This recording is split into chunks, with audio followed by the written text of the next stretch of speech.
Hello and welcome to Turtle Tracks Podcast. I'm your host, Brian Van Hooker, and with me today is Ben Bishop, one of the artists who's working on many of IDW's comic books, as well as the upcoming Last Ronin.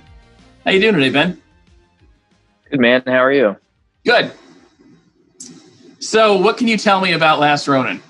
What spoilers can you give up? Well, I guess we'll start with the big one. The Last Ronin is Optimus Prime. No, he's never going to tell you who it is. I've been doing a lot of podcasts lately, and I have to think of something clever to say every time. But yeah, it's going to be great. I've seen everything that's done thus far, and it's looking really awesome. It's looking like no other turtle book that has come before it. I think that's safe to say. But that's also typical Turtles, right? Like it's always changing styles and passing between different creators, and that's what we love about it. So I think everyone's going to love it. It's dark, it's edgy. A lot of people have compared, just the covers that they've seen or the synopsis that they've read to The Dark Knight Returns. And I don't think that's accidental from Kevin and Pete. Sure. They're in love with Frank Miller, and Turtles has always been referencing Miller. And so they continue to. It's going to be great. Everybody should know. If anybody's listening to this podcast, they probably should know. But like Last Ronin is a story Kevin and Peter dreamed up how many years ago? Do we know?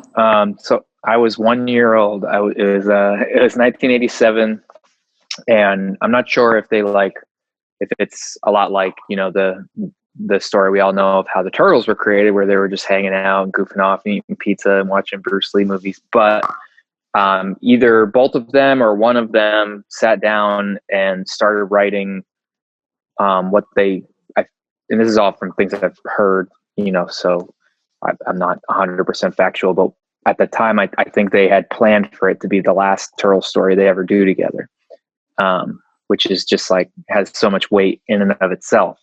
But what I know is at least that Pete sat down and just like jammed on his computer of the time, and just wrote this big this big synopsis of what this story would be way back in 1987. And there's stuff in that synopsis that's just, I have a copy of it. It's amazing because there's also like sketches from Pete, but this isn't spoiling anything because Kevin said it too, but Pete is essentially like a prophet. Like he was writing, because this is a future story. It takes place, at that time, it took place 40 years from 87. And so it's a similar time frame from now. And Pete was literally predicting things that we have today. Oh, really? Way back in, if not, yeah, like I don't know if I can say it yet, but there are things that just like were unthinkable then that are now part of our everyday lives. And he was just writing them down. It's like, man, should have applied for a patent or a trademark or something, but it's amazing. He always had, I think, his thumb on like the pulse of technology and things like that. Like Kevin always makes the joke that he had one of those watches that you would literally like wind, or like some crazy calculator. And you've seen Pete, he's got all the pens in his pocket. Like he's Donatello, in my opinion. I remember reading Volume 4 and regularly seeing him with pictures on his Segway back when the Segway was born. Just like always looking for like the new thing, which is kind of cool. So yeah, I think Fiona told me that story from Eastman Studios. She said that like Pete bought himself and everyone at Mirage Studios a Segway when they came out. And if you just happen to be in town on those days, you would see like this line of turtle artists going like 10 miles an hour on their Segways in their helmets. And that must have been amazing. That's hilarious to witness. Yeah.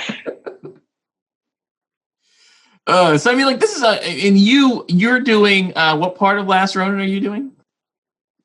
Yeah, so there's still a main series artist for sure, and in this case, it's actually two artists. It's the I forget their name because it's hard for me to pronounce, but I think it's either one of their first names or their last name, Esau, and I'm not even sure if that's how you say it. But they have done work for Heavy Metal, which of course Kevin has had ties to, and so I think that's how they came into his line of sight, and they'll be doing like everything you've seen so far, essentially, of like the future Last Ronin guy in the city and flying cars and all that stuff. And what I'll be doing is all of the flashbacks. So it's going to have its own style, which will be my style, which will be a nice contrast between, the main story and then what's happening in the flashbacks that you see. And I've been told that it's a little less than half the series. So from issues 2 through 5, it should be about half the issues. But in issue 1, I have a smaller load there. Very cool. I mean, that's I remember you. That must have been a pretty exciting phone call to get to find out you're on Last Ronin. I mean, that's huge. Yeah, definitely. Anyone who follows me might know what I'm already working on, but my plate is overflowing with stuff that I'm doing between, all the comic stuff, of course. I've got the Aggregate Book 2, which is my creator-owned split decision comic, which is going to be around 300 pages when that's done. So I'm working on that. And then Drawing Blood 2, which is the book I do with Kevin, which is what we call the fictional true story of how the Turtles were created. But instead of Kevin Eastman, it's this guy, Shane Bookman. And instead of creating the Teenage Mutant Ninja Turtles, he created the radically rearranged Ronin Ragdolls, who are samurai cats that eat sushi, named after famous anime directors Miyazaki, Tezuka, and Otomo. So I'm in the middle of that book, and then I'm seeing, Last Ronin stuff come in from Kevin because he likes to share it with David and I. David's the writer on Drawing Blood. And I'm just like, man, this looks awesome. This looks awesome. And he kept mentioning that there might be a place for another artist on flashbacks. And I was like, man, I'd really love to do that. And it wasn't even something I was asking about. I just said, like, man, I wish I wasn't so busy so that I could do that. This is like a dream project, of course. Like, it's huge. And he just kind of kept being like, yeah, it's too bad. And then I think eventually he had just spoken with David about, what do you think if we had Ben do this? Because obviously it'll, kind of move the schedule of Drawing Blood and Aggregate a little bit. And David and him kind of came to the conclusion that they'd be stupid not to give him the opportunity, and Kevin and David, they've always been incredibly generous. So I think they were like, look, we're going to do this and it's going to make Last Ronin awesome. And Drawing Blood was going to be awesome no matter what. But if Last Ronin is enormous, that could be really good for Ben, which is also good for Drawing Blood. And, and so like just working together as much as we can, essentially, as often as we can, I think is a good thing. I'm like, just like beyond myself that Kevin keeps me in that category, like of, oh, this is the guy I want to work with as often as he's available, which is really awesome. Now, this is the first Eastman and Laird story. A story coming from Eastman and Laird since City at War, right? I think so. The IDW City at War, or was that? No, I'm sorry, from some like Mirage City at War. Yeah. Because I was going to say, I think it's been longer than that. Oh no, goodness. Yeah. I'm not sure. I'll be the first to admit, like, I came into Turtles on the toys and the cartoon, and then like discovered a decade later that there were comics, and then I saw the comics and was like, wow, this is weird.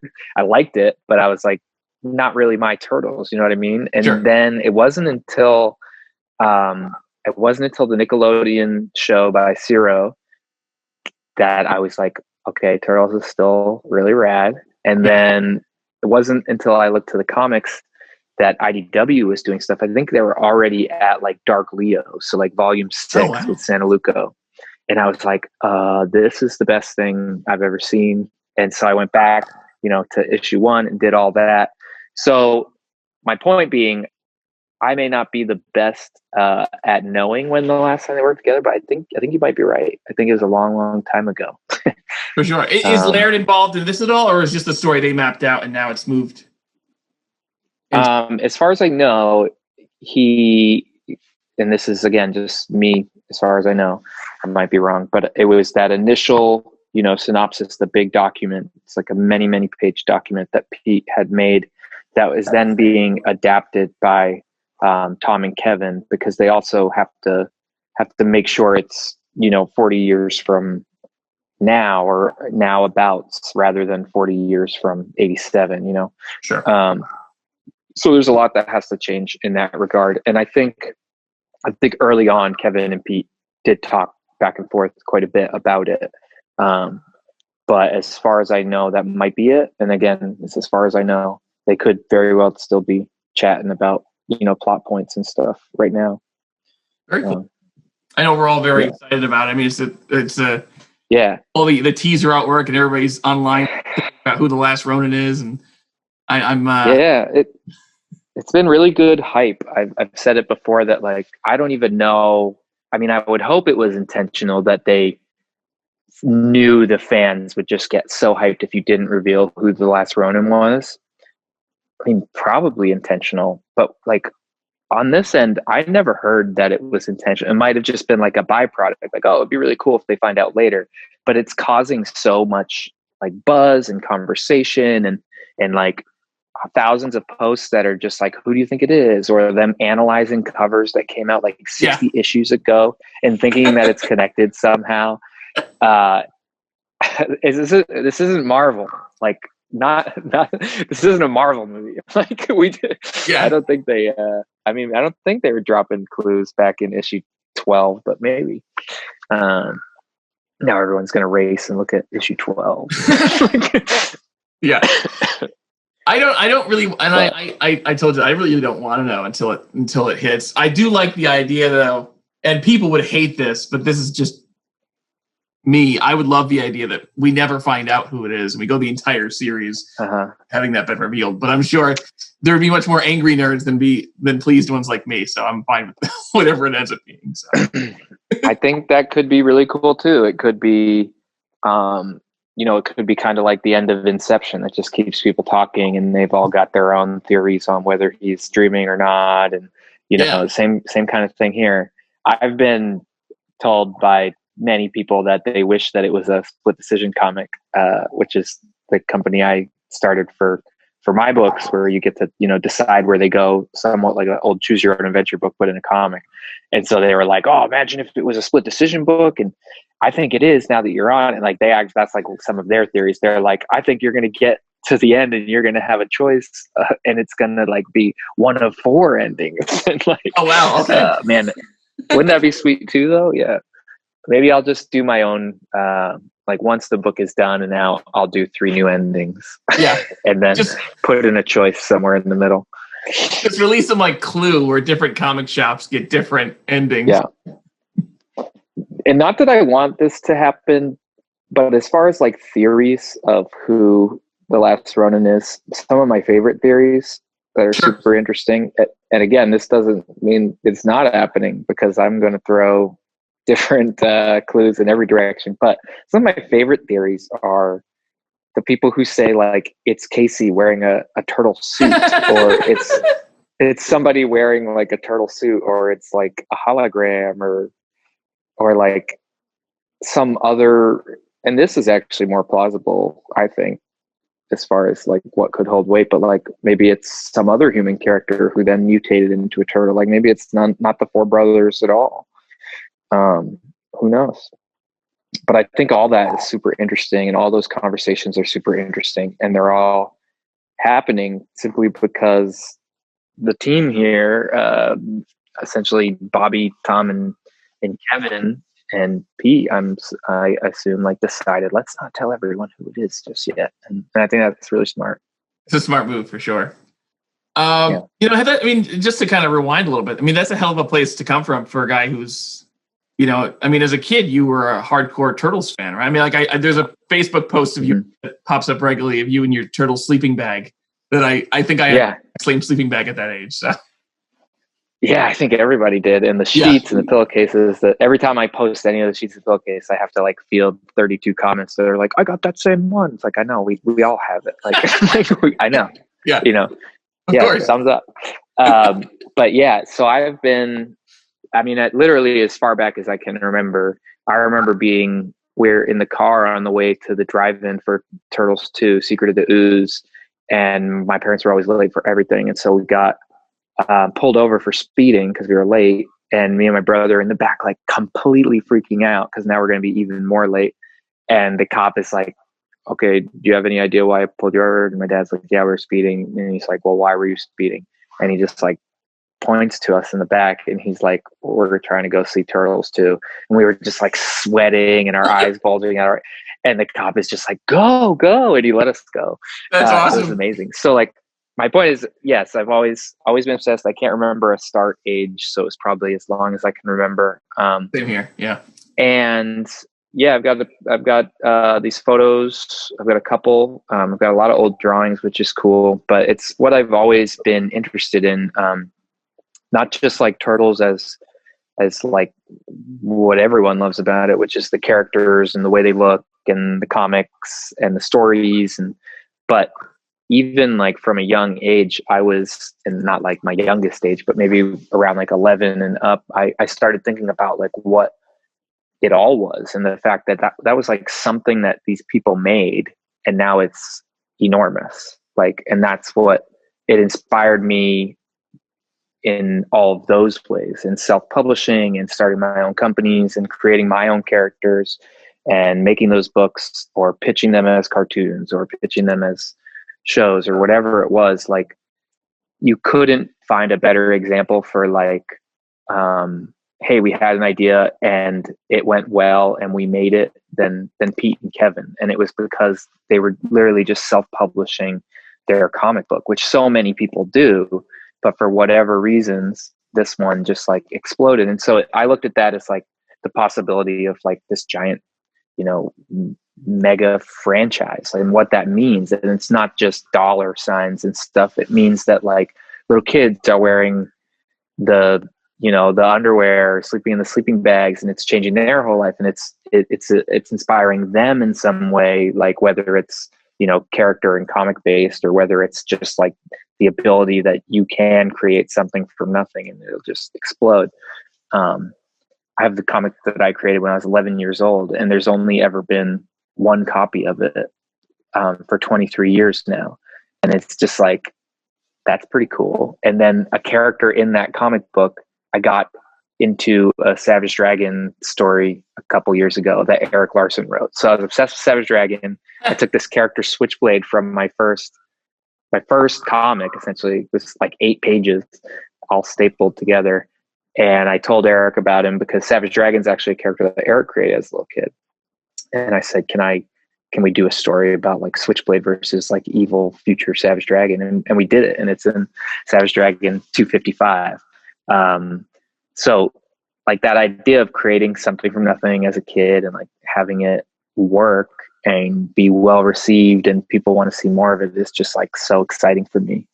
And that's essentially why I make comics, and that's why I don't just simply like paint or, I like to tell stories and I like the characters for them. So yeah, that was a super long answer to the question, but no, not at all. That's great. But they really inspired me for those reasons, almost more than the fact that it was simply Turtles. But Turtles was such like a slam dunk bullseye that I was just like, yep, that is amazing too. Like, did you have like a favorite, favorite toy or anything like that as a kid? Like, what was your favorite action figure, Playmates wise? Yeah. So, I don't know if he would count as a vehicle or not, but I loved Needle. Yes, the mosquito. Before I started getting actual turtle work with IDW, I was doing a lot of like fake covers, hoping they would just like go like basically as representations of what I could do, like sample pieces. But I didn't just throw them away or put them in a drawer and I was done. I went to comic book conventions and I sold prints and whatnot.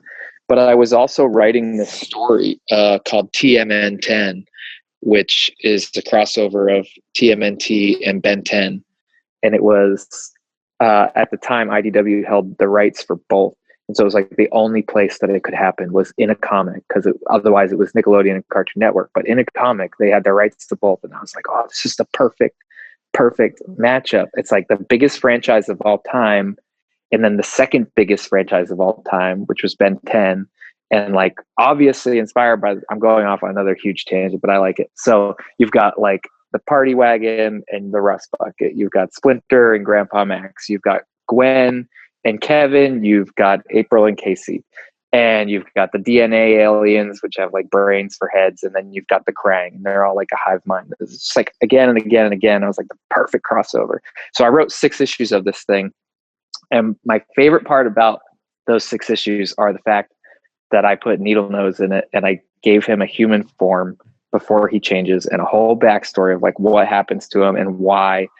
And then like he's pissed about it at first, so he's like the villain, and then he's like, I was just angry and my whole body's in pain. Like, I'm on your side now. And so he becomes like a hero in the story too. I fucking love it. So you know how I picture him as a human? I was going to ask you, what was his backstory according to Ben Bishop? Okay. Well, here's the human form. And as soon as I say it, you're going to think it makes perfect sense, which is just Roger from Doug. Green skin with the orange wavy hair. Like, that's what he looked like as a human. Like, just Roger from Doug. And he was like an intern for Baxter before Baxter transformed himself. And so there's the whole like bug connection. Baxter's place was just like riddled with insects. And so it basically happened the same time Baxter's happened.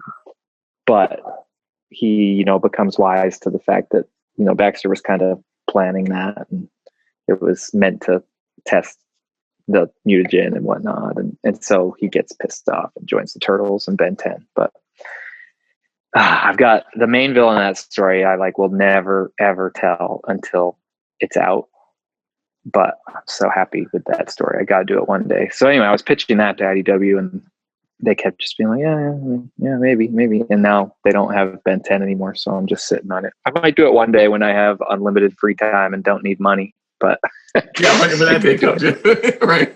Yeah. I still think it's like the best crossover idea. Like next to Daredevil, you couldn't find something that matched up with Turtles better than Ben 10, in my opinion. I'm trying to think. They've done a ton of crossovers in recent years, and I think of my favorite ones. I really like the Power Rangers crossover. I don't know if you checked that out, but I was pretty fond of that one. Yeah, I did a cover for that one. I did a cover for issue 1. Right. I'm sorry. No worries.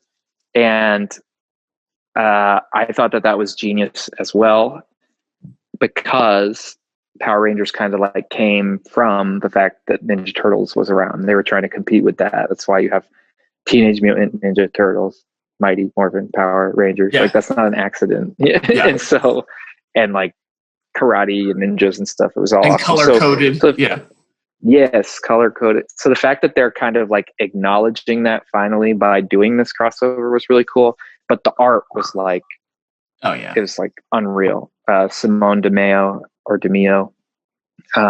just like churned out those pages so fast, because I read the synopsis for all 6 issues before like the first one was even done.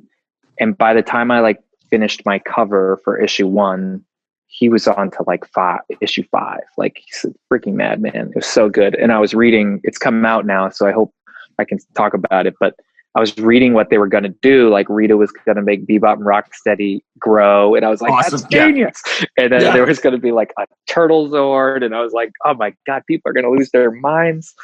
So good.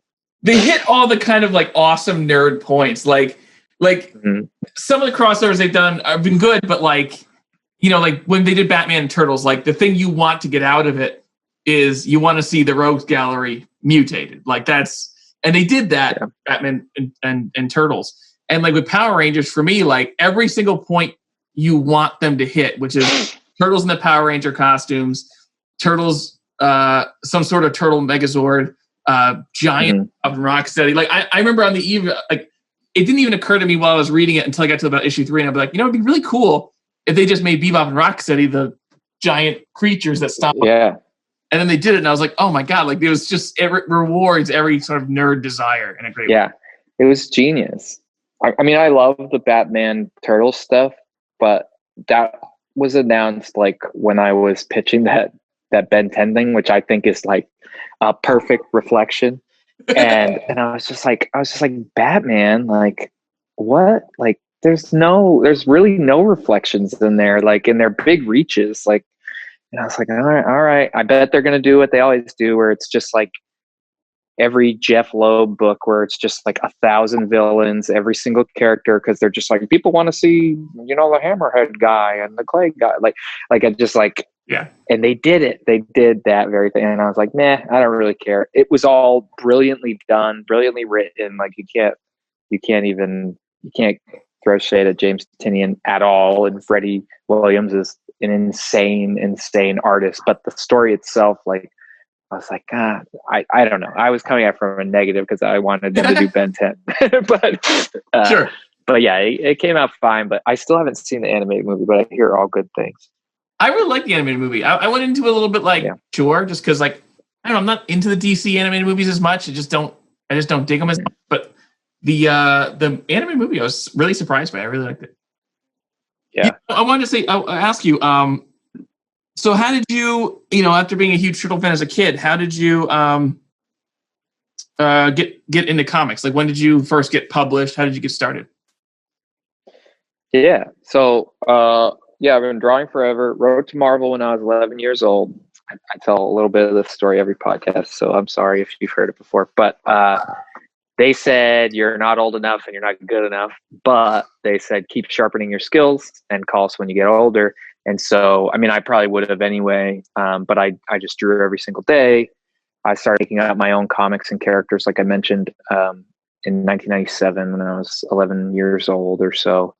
And then I just kept doing that and kept doing that. And then when it came time to graduate high school, I tried to go to college. I was only able to go for a year. I couldn't afford it anymore.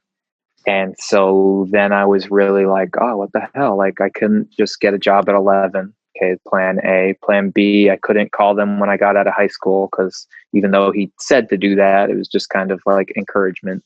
And then C, which is what everybody tells everybody for every job, you got to go to school and get a degree. I was like, I can't afford to go to school. And so I came up with kind of my mantra a couple, maybe like a week, a few days after that event when they told me that I couldn't go to classes anymore. And it was basically like, if I want to make comics, why don't I just make comics? And so I just continued doing what I was doing when I was 11 years old, except I did something much bigger and better, hopefully. I drew my first book, Nathan the Caveman, which is a 300-page graphic novel. So that took 4 years to make. And I was hoping, someone would see it and go, hey, this is pretty good. We should have him draw Turtles or Batman or Spider-Man or whoever. And really, like, nothing came from that immediately. It was a 4-year-long thing. And every day I was like, oh, this is going to get me Spider-Man, or this is going to get me Turtles, whatever. It's going to turn the tides and change my whole life. And at the end of it, it was just like people were buying it and they were liking it, but it wasn't like thousands and thousands of copies. I think even that first few years of that book being out, maybe 300 copies total. So what ended up happening is someone did see the book. They asked me to do a book for this local publisher here in Maine, Down East Magazine, Down East Publishing. And there's this famous Maine story called Lost on a Mountain in Maine. And it's a true story about this kid at the time in 1939 named Don Fendler, who got lost on Mount Katahdin, which is like a fairly large mountain as far as Maine has. My wife's from Colorado, so every time I call it a mountain, she's like, you don't have any idea what a mountain is. So anyway, this is like 75 years later, and they wanted to do a graphic novel adaptation of that famous Maine book. And that book had been read in every Maine school, like essentially since 1939. And so I did this comic book adaptation called Lost Trail, and that started winning a lot of awards and getting a lot of notice. And I've been going to schools ever since 2011, like talking to kids about making comics, which has been a really nice, like, little channel of my career as well. And I do tell them my college story. I'm like, well, I tried. I was like, it might be expensive, but don't get discouraged, And so because of Lost Trail, which was because of Nathan the Caveman, the work just got out in front of people. They saw it and they said, hey, we really like that. Do you want to do this? Do you want to do this? And as far as Turtles was concerned, it was kind of, I've been making my own my own books, self-publishing and doing well and building my own, fan bases and things like that. But with Turtles, I was doing those fake kind of like pretend covers that looked like real covers. And show after show, people would be like, "You got to do real ones, and we're going to tell IDW." And I was like, "Yeah, knock yourself out. We'll see.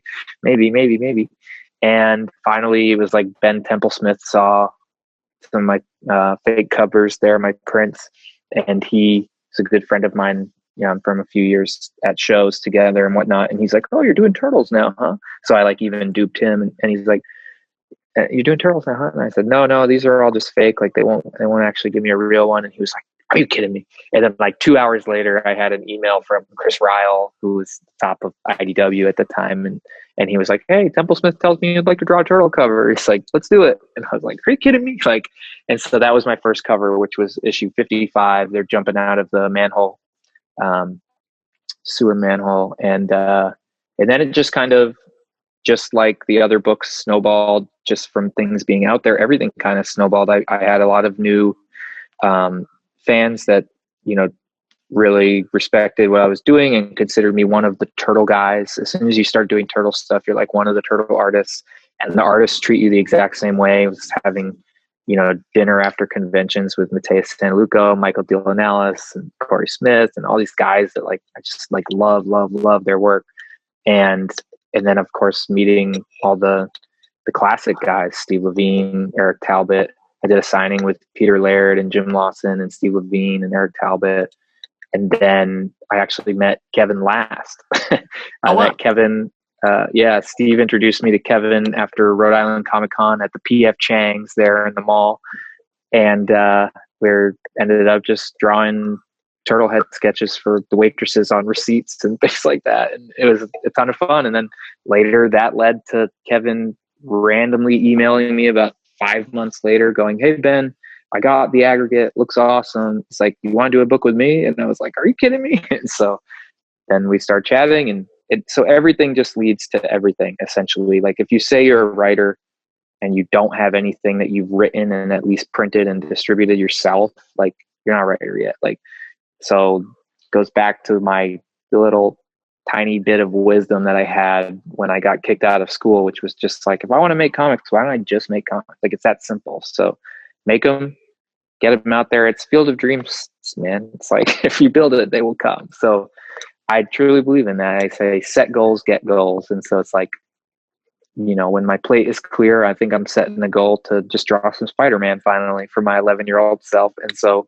I'm going to figure out, what are the chain of events that need to happen for me to draw Spider-Man. And it'll probably start with just like getting to know who holds those gates, So yeah. This is a long ass answer, man. That's great. It makes it easy for me. That's great. I don't have to say anything. Mm-hmm.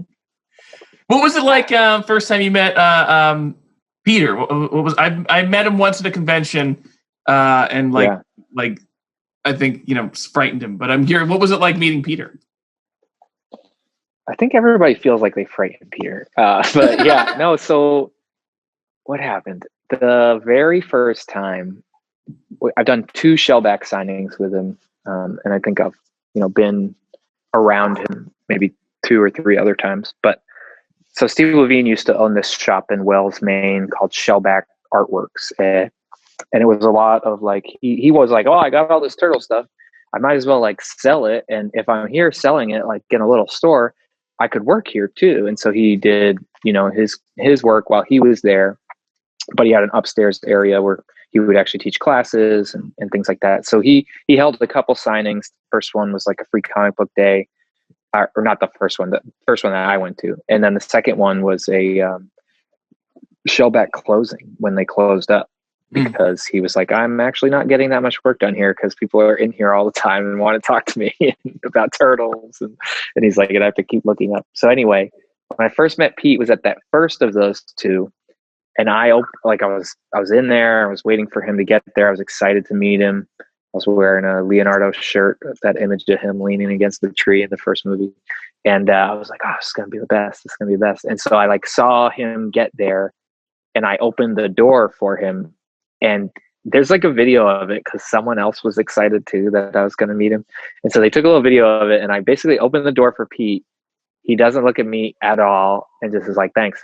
And then goes to like hug Steve and talk to Steve's wife, Dee. And I was like, okay. And then it wasn't until like we all sat upstairs like 45 minutes later, and I sat next to him, and he was like, oh, I didn't know you were who you are. Like, oh, hey. And he was really nice. And he thought I was just, there. But I was like, no, I'll be sitting next to you all day and signing things I don't have any right to sign. People were having me sign like Turtles issue 1. It's like, are you sure? Are you sure? And they're like, you're here. And I had only done the one cover at the time. But yeah, Pete was amazing. Super, super sweet. Obviously, you've seen that before. Very soft spoken. My favorite parts were when he would make fun of Eric Talbot. He was giving Talbot shit about something, and then rather than Talbot give shit back to Pete, he started giving me shit, and so then I gave Eric Talbot shit, and that was making Pete laugh, and so it was a really good time. Yeah, I think Eric was making fun of the way I draw bricks or something, and so I made fun of the fact that he did all his commissions like at home because he's too scared to draw in front of people because he must trace everything or something. It was like the first time I hung out with Talbot too, and I was like, "Oh shit, this guy's going to kill me." But it was fun. And Steve, I've had the pleasure of spending a little bit of time with Steve, and he just seems like he's just the coolest guy. Yeah. Like just super easygoing, super friendly. Like he was great. Is that the first time you met him? Was it Shellback or? First time I met him was at Shellback, but not that day. So I had went in once. I convinced Jill, my wife, to go there with me, and I think it was because it was my birthday. I was like, oh, I want to go there, and I took a picture in front of like he had these big 4 turtle statues that looked like sculptures from like a mini golf course or something. Yeah. And so I took a picture in front of and he was there the whole time, and I just I wasn't doing anything turtle wise. I was definitely a comic book artist, and I knew who he was, and I knew it was his shop, but I never introduced myself at all. I was just like, okay, thanks. And then like left. And then it wasn't until the next time I was in, and he's like, oh, welcome back. Like, cause he remembered what I looked like. And I was like, so my name is and he's like, oh, I've heard of you. He's like, what the heck? You should have said something last time. I was like, I know. But yeah, so anyway, he's just like a party in a bottle. Like he's crazy. Kevin says he based Michelangelo after him. So yeah, that tells you everything you need to know right there. But I see Steve a lot. So Steve's only like 20 minutes from me. I see him more than anyone probably. He was just here in the studio a few days ago. He dropped by because he needed to scan some stuff. He doesn't have a big scanner. And I was like, all right, you're going to buy a scanner. I was like, it wasn't that much money. And I sent him the link. But that means that I might not see him as much. So I don't know. Maybe he just does it so he can hang out. But he's coming back on Friday. We're going to do some wings here in the studio. I got my air fryer. So he's a ton of fun. Very cool. And as far as Kevin goes, how did you end up getting closer to Kevin? Yeah. So again, Steve introduced me to him at PF Chang's. But earlier that day at Rhode Island Comic Con, like I knew Kevin was at the show. I was there. Steve was there. There are a bunch of other turtle artists there. Ian Chase Nichols, Chris Campana had done a cover at that point, I think. And there was a turtle panel, but it was basically just Kevin, I think. And maybe Steve was there. But someone came up to me after and was like, yeah, Kevin just mentioned you on the panel. And I'd never met this guy. I like knew who he was. And I guess somebody said, I think he said, oh, there's a lot of great turtle artists at this show. And he like named some of them and was like, oh, and Ben Bishop. Yeah, that guy draws turtles better than me. And this guy was telling me, I was like, what? I've now found that, because I've been on panels with Kevin, he says that about a lot of great artists. So it wasn't just a me thing, but I was like, that's strange. So now I got to meet him. So I met him later that night. And then we didn't talk. We didn't really keep in touch for a few months. I'd sent him a copy of the aggregate, and I had sent my book, and I had sent that to Pete as well, hoping that I could get a quote for the back cover. And Pete sent me a quote. He sent me this really sweet, like short and sweet quote that's beautiful artwork and an ambitious story. It's just like very Pete. But what's even more Pete is that he goes, I feel like I would be amiss if I didn't mention, and it was like dot dot dot, and I was like, oh shit, he's gonna like tear my book apart now because he's like so good at what he does.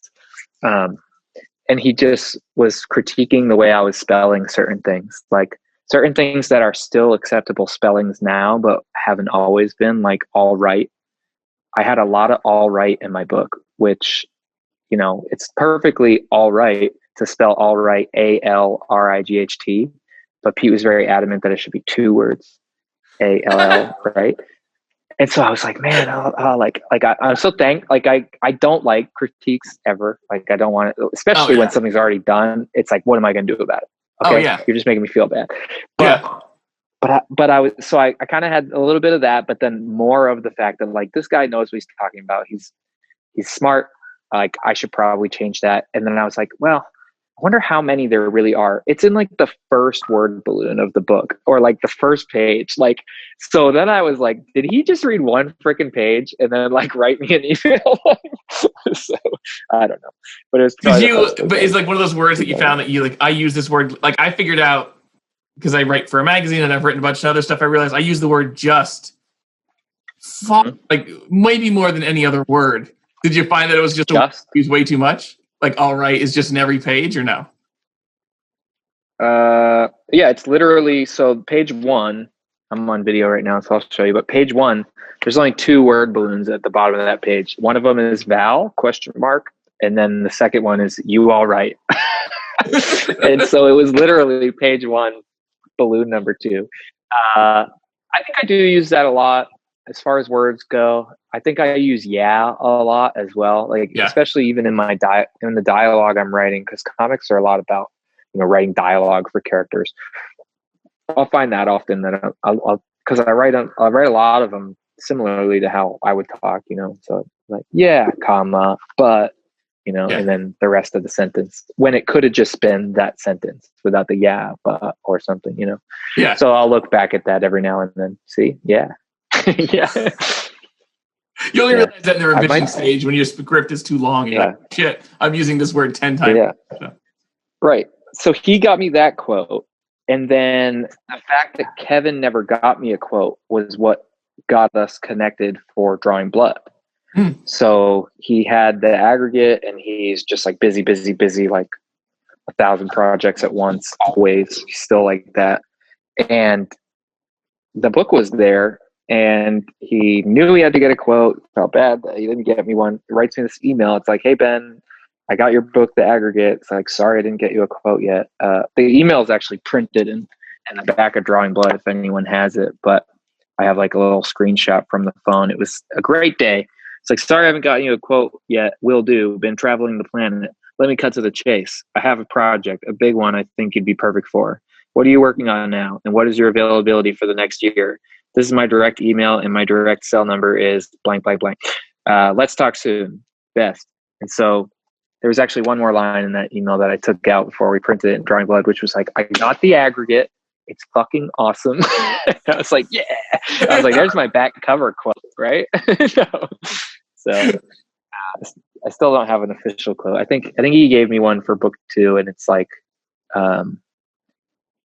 Ben Bishop is a creator that if I wasn't already working with him, I would be exhausting myself trying to, or something like that. And I was like, oh, that's awesome. That's awesome. I liked that. And it kind of goes back to like what I said about Last Ronin. Like I'm so lucky and fortunate, and that he's so generous, and he's found me as part of that camp of like people I should work with as often as possible, you know? That's very cool. That's pretty sweet. Yeah. You know, I have a question for you as far as Turtles goes. So like, you're somebody who's come into Turtles after dozens, if not hundreds of other artists have already interpreted them. Like, but if I look at your artwork now, I know Ben Bishop's Turtles, right? Like, I know the ones you've drawn. So like, my question is, cool. How did you find your style of Turtles? Because again, it's not, there's so many people who came before you. How do you make sure you don't do what everybody else does? Yeah, no, totally. I think that's super interesting, because that's like what I had mentioned it a little bit earlier, but that's what's so freaking cool about Turtles. It's like, you can't really do that with Superman or Batman or even Spider-Man sometimes. It's like, you can't have these artists take these like wildly different approaches. Like some artists literally will just give them nostrils or give them scales or make them super short or make their shells huge. And it's okay. And we accept it. And we're like, oh, that's that artist. Like, look at Eric Talbot's turtles versus Kevin's versus Mateus Santaluco. It's insane. So I really love that about it. So I kind of knew, like, I have to find my own versions of all of these. And that, I think the closest I can pinpoint it is it's between the Jim Henson suits and my favorite of the IDW looks, which is Mateus Santaluco, and then sprinkled with a tiny, tiny bit of the Ciro Neely TMNT show on Nickelodeon. I did this one print that's a lineup of all 4 turtles, and that was kind of my model sheet of, this is how I'm gonna, at least this is how their straps are gonna work, this is the accessories each one wears. Each one has different wraps on their arms and legs in a different kind of orientation. Like Raph's will go all the way from his ankles up to like his upper thighs, whereas Leo just has him on his feet and his knees, blah, blah, blah, blah.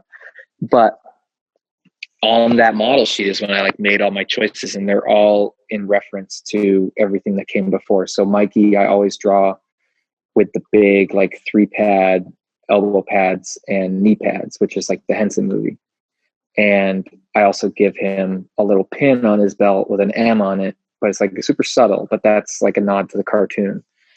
And then Raph, I always put the crack in his front shell, like the Nickelodeon show, which I love. And I actually showed as far as my Ben Bishop universe, I showed the origin of that crack in the Target R story that I drew with Kevin.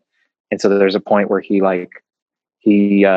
gets shot by these EPF guys, Bishop's men, and he falls through the ice, and is like, there's a big explosion and his shell cracks. And you can see it in the book, like before in the book it wasn't there, and then it is after.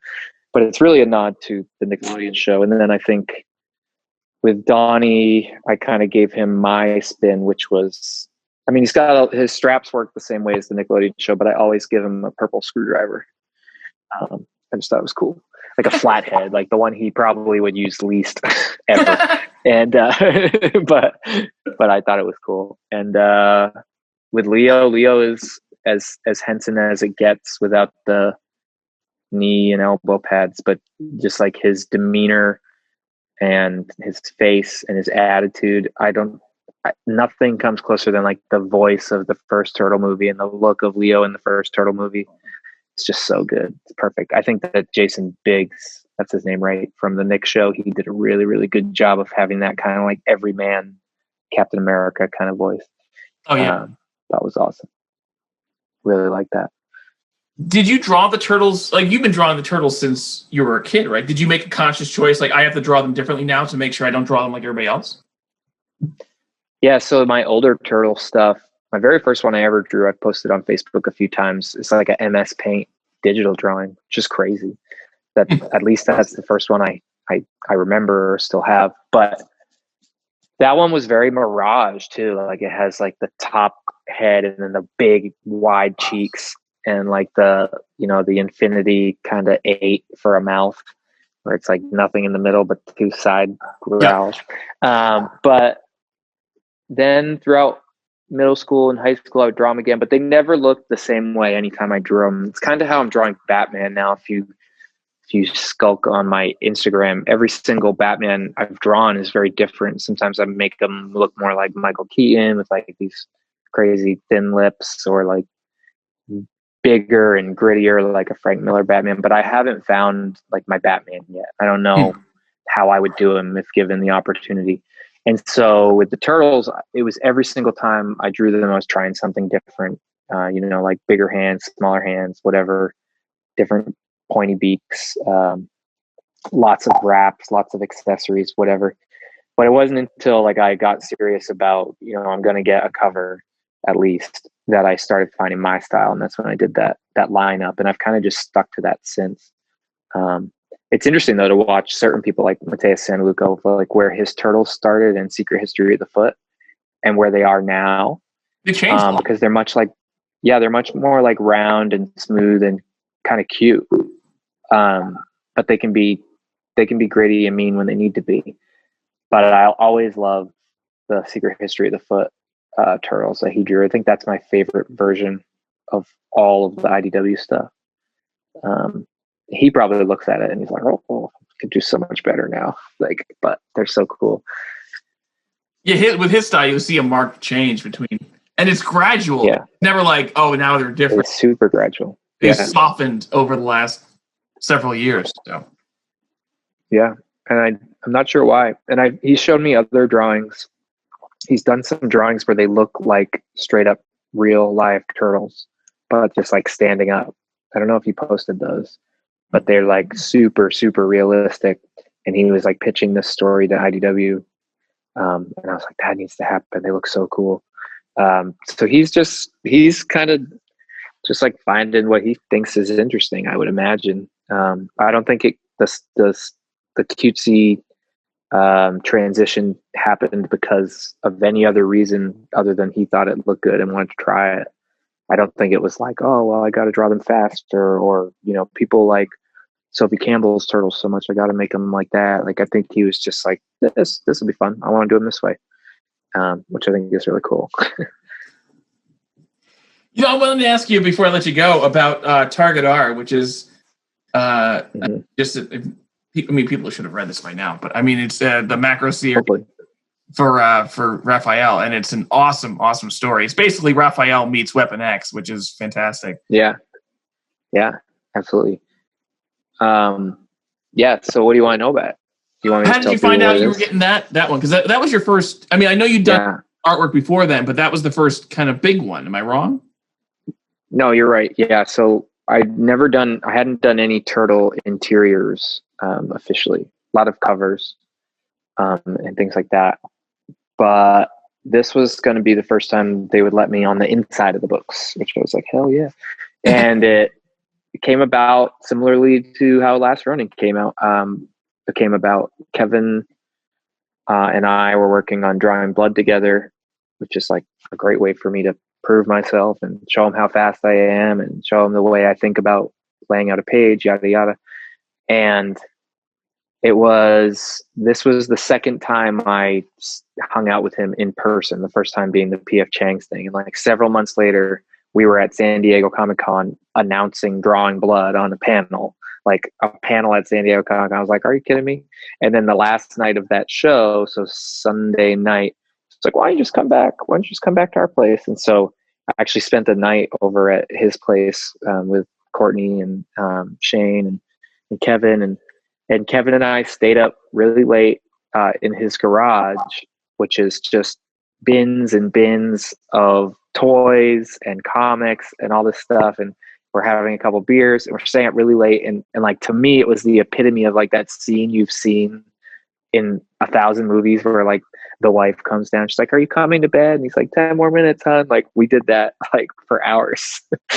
Courtney coming down and being like, are you guys still talking? Like, and I think I said like, you know what I really want to draw, man? I was like, I want to just do one story. And like, part of me was probably like trying to pitch it or whatever, but I was just kind of talking out loud. And I was like, I want to do one story that's like, it's essentially that like park scene from the first movie, which was also in the original comics, of Casey and Raph, like, but extended for an entire book where it's just like one night out with Casey and Raph, and they're just like busting skulls. They each have their own like inner monologue, and it tells a lot about them and what they're doing and why they're doing it and what their belief is and on the world and yada, yada, yada.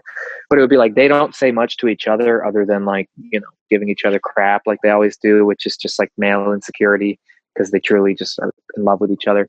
And so like all that would come out in their inner monologues as they're just like breaking people's noses and stuffing them in trash cans and shit. And like, I was like, that's the story I want to tell. And he goes, I got something kind of similar. And I was like, what? And he told me about Target R, which was essentially like one awful night for Raphael, where he's abducted by Bishop and then poked and prodded and tested on. And Bishop basically grabs him because he's like, he's the most angry of the bunch. He has the most rage. Like, I want to tap into that rage. And he's like really testing the mutants. He later goes further with Slash, right? Or was that before? Might have been before. But so it was that, but it was also this very like real relationship with Casey, because they were on patrol early in the book, and then later in the book, they get back together after Raph has just been like brainwashed. And it's a really good story. If you haven't read it, IDW did these big like spotlight double-sized issues on every single turtle called the Macro series, and Target R is just the Raphael one. So you got to check that out. It's written by Kevin. He did the layouts as well, and then I did the finals. So it's cool also to be able to draw something that he was 100% writing, because Tom does so much of the IDW stuff, but this was like, for better or worse, like all Kevin. Like, so the dialogue was like, oh, that sounds familiar. Like, it was good. I loved it. That's awesome. So basically that's when he first like said, oh, this might be a thing. And then I think the timing worked out with the very end of Drawing Blood Volume 1, where he was like, I think we can do this. And he told IDW I'd be the one drawing it. So I didn't have to go through the usual like protocol and gatekeepers. They just like were like, oh, Kevin said it. So I think that was cool. But I've been building that IDW relationship for a long time before that happened too. So I think that on their end, they knew like, okay, he can actually do it, and this won't be bad. So hopefully, yeah. It's a great story. It really is. You know what? I want to get one story out of you before I let you go. I've heard this from you times where you first kind of got wind about Jenica when at a convention where you were going to drop you were trying to sell Tom Waltz on making Venus cool. Is that what it was? Yeah.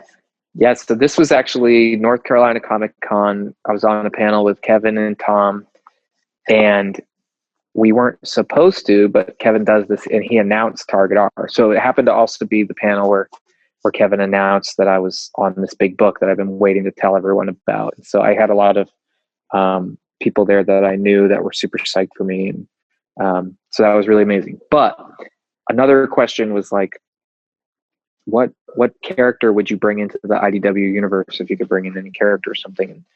And I had said it like for a big, chunk of my answer. I was like, I can make Venus cool. Like, I want to prove to you guys I can make Venus cool. And like, I had done a couple drawings.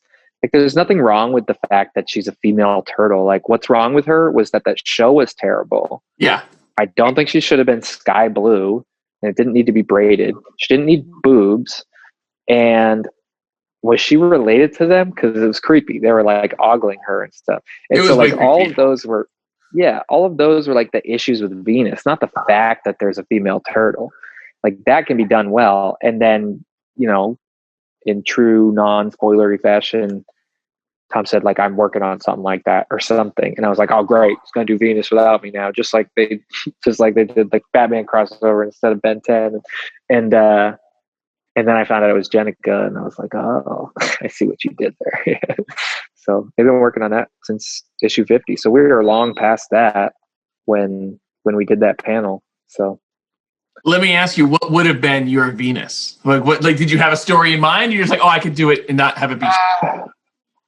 Yeah, mine was more like design wise and art wise. I could make people take her seriously and make her look cool, make her fit in. I didn't have a really good story. I think she was a human first. There's a little bit of that in my TMNT or TMN10 crossover that I wrote. It's not Venus, but I always liked the idea of like, if you mutated, it was like the animal you had spent a lot of time with. Mm-hmm. And so that was kind of where my mutations came from in that story, which is not technically the way it works in IDW, I don't think. But so I was kind of coming at it from that, like it would have been someone they knew and they were already close with. It definitely wouldn't have been like a sister. I think I had this other idea that it was like another dimension where there were 4 female turtles. It's kind of like a Rick and Morty alternate universe. Okay. And then she's the only one that like comes over, but one of the guys goes over there. I thought that would be really cool. That would have, any of those would have been way cooler than the next mutation. I think it's just there's so many things just kind of like just off about that. When I had Kevin on, he actually apologized for Next Mutation. He's like, that was really? Sorry. Yeah, it was hilarious. But I mean, like, there's just so many things about, like, and I try to find something to love about every version of that, every Turtles, but that's the one I kind of have a hard time with. Yeah, it's tough to watch. I like, as bad as it is, like as bad as what I'm about to mention is, I kind of like that about it. Like I like the weird change ups. Like I like how they changed. Like Raph is essentially wearing like a do-rag, I think, and like it's just like goes over his head instead of just like the bandana, you know. Like so they all have kind of like a little different look, which I thought was cool. Yeah. Doesn't mean it's good, but it's cool to see them in a different look. Yeah. So I like that about it. And then you start watching it and the suits aren't working that well. Yeah. And like the dialogue is very bad and everything is like really close up because they didn't have any sets. It's just like dark rooms and fog. And I was just like, I don't know about this. Like, and there's the same 6 clips in every episode. Like, is it like they always go to the same footage of like the truck driving or Raph on the motorcycle? Like, it's so weird. So I think they did that on purpose because like Power Rangers got away with it, and it's the same company where they would use like this recycled footage. But outside of Power Rangers or like VR Troopers or whatever, outside of a show exactly like that, I don't think it works for some reason. Like people notice it and they're like, you're just using the same stuff. Like I remember being really off put by Power Rangers when I paused it once to like go get a snack or something, and it paused like right on their foot, and I could see that they were like their boots were spray painted like Reebok sneakers, and I was like, oh, that's lame. And out of everything, like that took me out of it forever. I was like, I'm done with this show. It was such a dumb reason to hate on it. But I feel like I know I'm someone who can kind of get back in the mode of like watching this shit when you were a kid, but. And I'm sure going to have people listen to this who love Power Rangers, but like I tried to get back into it or just watch it, and I just couldn't stomach the old Power Rangers. Yeah. It's weird, and it's not something. I had a weird experience. Trying to rewatch old Ghostbusters cartoons, and it was something about the music, like the score, which is like really sharp, like trumpets and stuff. Just like, you know, you can picture like just like the like music that's going on as they're like walking around doing stuff.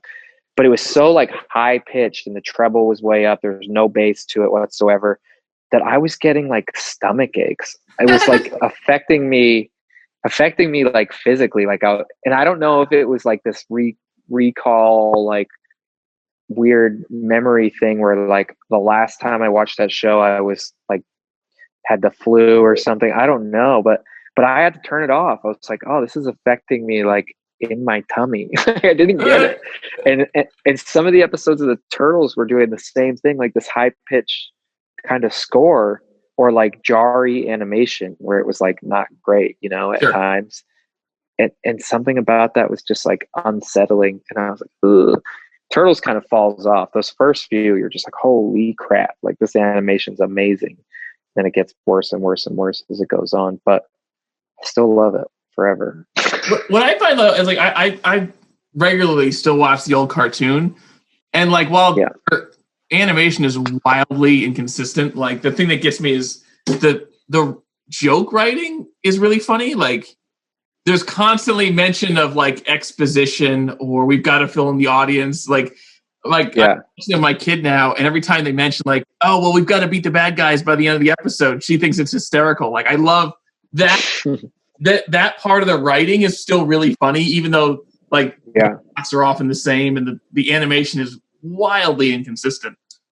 The gag writing, like Rick and Morty is so self-aware. They do that shit all the time where they're like, oh, this is our arc of the episode. Yeah, this is a Rick and Jerry episode. Oh, it's gonna be great. Like, but you always like everyone mentions it. They're like, oh, it's so self-referential. They know that they're like in a cartoon, and that's very interesting. But you're right that like Turtles was already doing that, and it was just because the writers were probably up against like a blank page of paper, and we're like, how are we gonna get like the bad guy motivation across without just saying it. It's like, well, just make a joke about the fact that you just have to say it. And like, that's how they wrote it. They're just like, just be aware of it. That's why Thor works in the Marvel universe, is because they made fun of him for like 3 movies. And then finally, when he goes crazy in Infinity War, you're like, I want him on my team because he's amazing. And like, now everyone loves him. That's the problem with the DC movies, is the DC movies, everyone is Thor except for Batman. And Batman can't just make fun of everyone. So they make fun of him. And then we're just like topsy-turvy, upside down universe where we're like, no, Batman's the only one that makes sense. He's rich and he buys gadgets and stuff. Like, and he's crazy. So like in Marvel, they knew, they were like, we got to have Robert Downey Jr. make fun of Thor for like a whole movie. Yeah. and then the audience will like him. Like, point out what doesn't. On a joke. Yeah. Rather try so hard to sell it, like make fun of, like we realize this is ridiculous. Yeah. Like if Turtles didn't try to just come right out and say, I'm going to tell you my whole evil plan, like everyone will go, oh, and here Shredder's telling his whole evil plan. But the moment he says that, you can't make fun of him for it. No, so like, yeah, he just said he was going to do that. Yeah. Yeah. Genius. My last question for you, man, is this, who's your favorite turtle? I always go with Leonardo. He's the leader. He's responsible. Something about his voice and his face and his attitude in the first Henson movie, even the second one. Just like so perfect. I grew up loving Mikey though. I think I grew into loving Leo because no one liked Leo as a kid, really. Like they were just like, he's the one who always tells you can't do this and you can't do that. And as you get older, you're like, don't put your glass at the edge of the coffee table. The dog's tail is going to hit it. Don't eat spaghetti in a white shirt. You're going to get it on your shirt. So like, I'm a bit neurotic. I can kind of minority report every aspect of my life. And so I think I like that about Leo. Like you gotta be prepared. Even if it makes you look like a stiff to everyone else. Mikey's just like, he's too loose cannon to still be an adult's favorite, I think, but I know there's a lot of them out there. Yeah. Honestly, man, that covers it. I really appreciate talking to you, and I'm looking forward to everything to come in Last Ronin, and a whole bunch of it should be out right at the end of October, issue 1, which I have a little bit to do with, and then from 2 through 5, I'll be a big part. So can't wait. Cool. Thanks for being here. I appreciate it. Yeah, of course. Thanks, man.